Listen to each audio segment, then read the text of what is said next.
हमारी नई नई दुल्हनिया रे अंग्रेजी मॉडल बा। हमारी नई नई दुल्हनिया रे अंग्रेजी मॉडल बा। ओ अंग्रेजी मॉडल बा, अंग्रेजी मॉडल बा, अंग्रेजी मॉडल बा, अंग्रेजी मॉडल बा। हमारे सरवा के बहनिया रे अंग्रेजी मॉडल बा। हमारे सरवा के बहनिया रे अंग्रेजी मॉडल बा।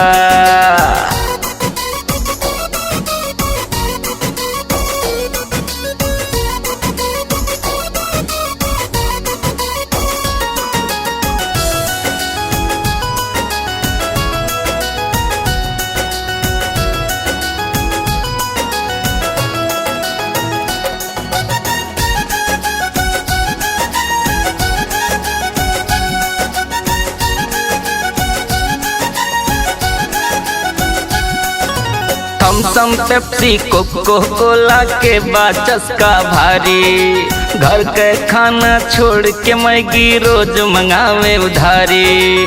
तनिको नाही करी ताला के खींच के सैंडल मारी।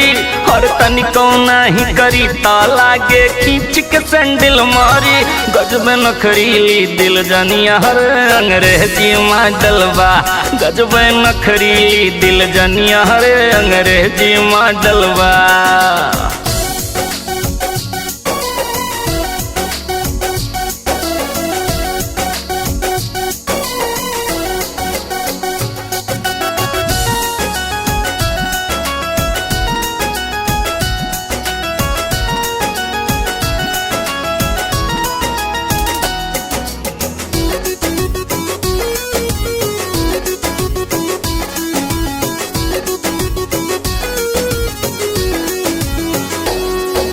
कितने लोग हैं परेशान अंग्रेजी मैडम पाके। कितने सुसाइड कर गए से धोखा खाके। अनुपम पाड़े सर पीटे अंग्रेजी मैडम लाके। अरे अनुपम पाड़े सर पीटे अंग्रेजी मैडम लाके। गणेश सिंह के परेशानियां हरे अंग्रेजी मॉडल बा। गणेश ठाकुर के परेशानियां हरे अंग्रेजी मॉडल बा। हमारी नई नई दुल्हनिया हरे अंग्रेजी मॉडल बा। हमारी नई नई दुल्हनिया रे अंग्रेजी मॉडल बा।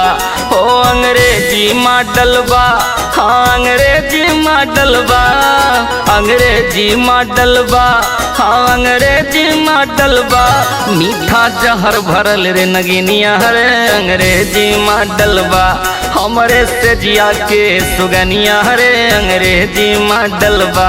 गजबे नखरीली दिल जनिया रे अंग्रेजी मॉडल बा। नरेंद्र पांडे के परेशानिया रे अंग्रेजी मॉडल बा। हाँ।